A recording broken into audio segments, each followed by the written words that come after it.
Hi, I'm Timothy Zink, and today we're going to be going over how to make a Viking style twist bracelet. I'm starting off with 5 sections of 26-inch long 1mm round wire and 1 section of 8-inch long 2mm round wire that will be used for the core of this bracelet. I'm then folding each of the 26-inch pieces in half, and they will be twisted clockwise to create our 5 clockwise twists.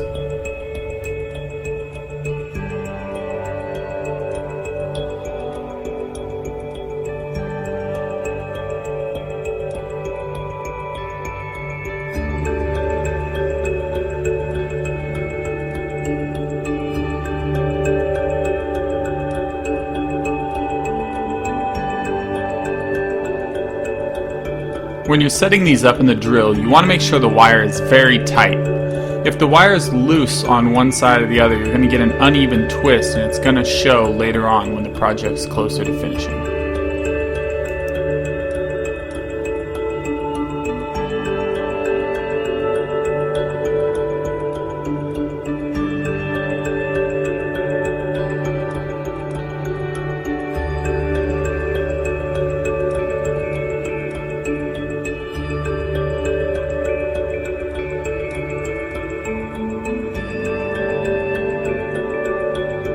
Now that you have all 5 of your sections that have been wound clockwise, you need to trim the ends so that you can anneal them and get them ready to set up to be wound counterclockwise around the 2mm core.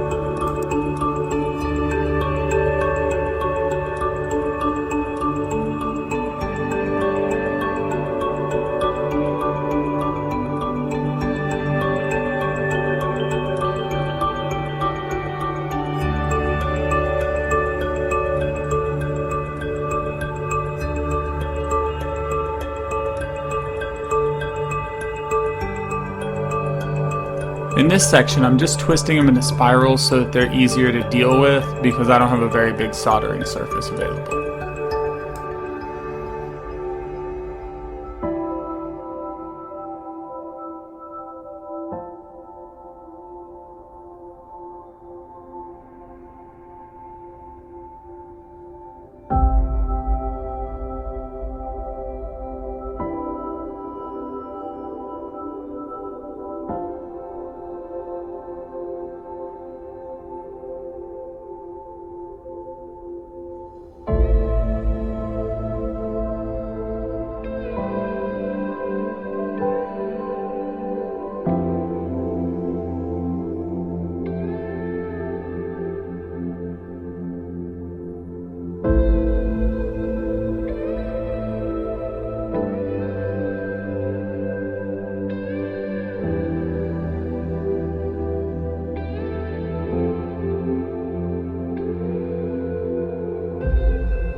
Now that we have the wires all soldered together and the core wire soldered at the end, we're just going to straighten them out and bend them all sideways so they run long ways with the core, and then we're going to put them in our clamp so that we can start the twisting process.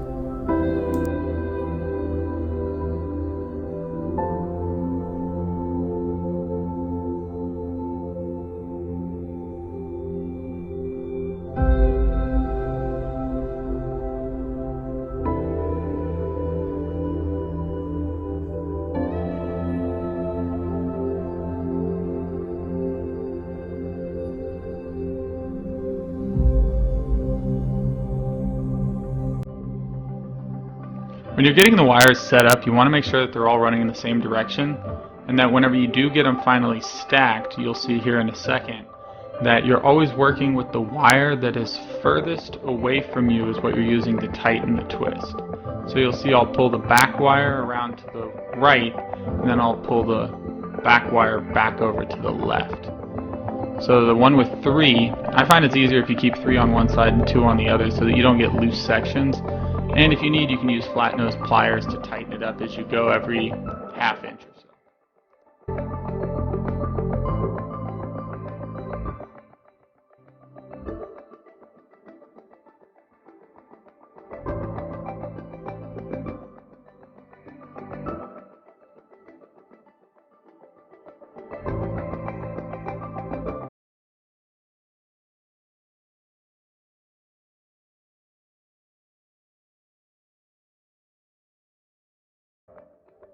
Once you finish off your twisting process, you should end up with about 5½ to 7 inches of wire, depending on how long your initial wires were and how tight you got your twist.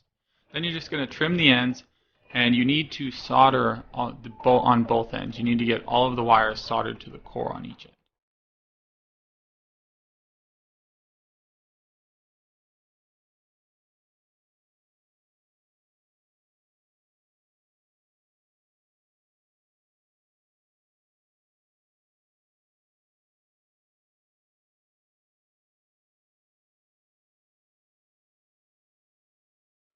Once you have both your ends soldered and you've annealed your full thing, you can use a rawhide mallet to just tighten up your twist as you go around. If you leave one of the ends unsoldered, what's going to happen is that as you hammer closer and closer to it, you're going to force the wire into that direction, and it's actually going to loosen toward that side. You want to solder both sides so you can even out the pressure equally across the entire section.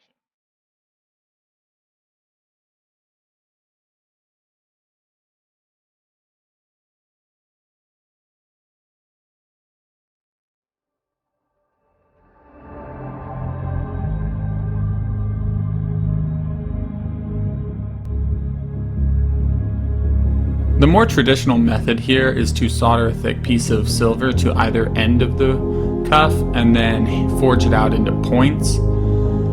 I personally decided to go with end caps for this. That's what I've been doing with the series of bracelets up until this point, so I decided to stick with the same pattern. And all I'm doing is I'm cutting a couple of thin pieces of silver stripping and then 2 circles, and I'm doming it out, and I've just measured it all so that it fits onto the bracelet, because if you use thinner or thicker wire, you're going to have to adjust your measurements.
As you can see, I'm holding a template that's just used for measuring rings and bracelets.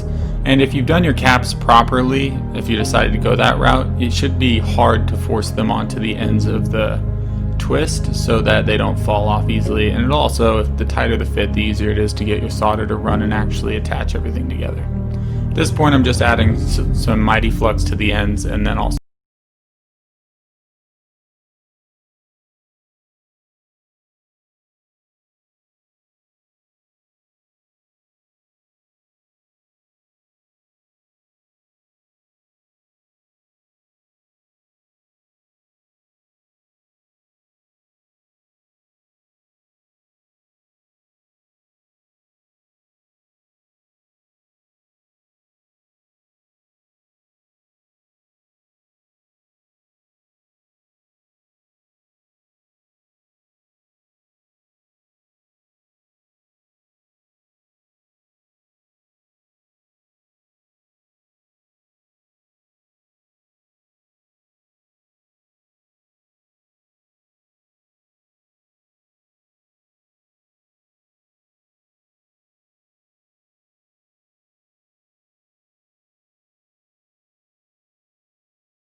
wrist for this size. This is a large men's that I did. Or if I was doing a smaller one, I might use my wife's wrist or my wife's forearm. As you can see, I cut myself there, but it's no big deal.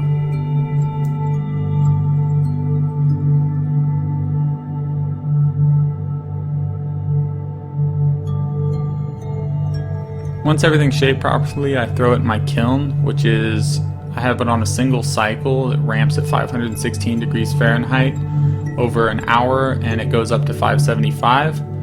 And then it holds it at that temperature for 1 hour, which is what's required to kiln harden silver. At this point, I'm just adding some liver of sulfur to some hot water that I just pulled out of the microwave, and then I'll throw the bracelet in there to blacken it. And then I'm going to hit it with some steel wool and polish it up, and that's pretty much the entire process. Please enjoy the rest of the video, and thanks for watching.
The last step here is to clean it with hot soapy water.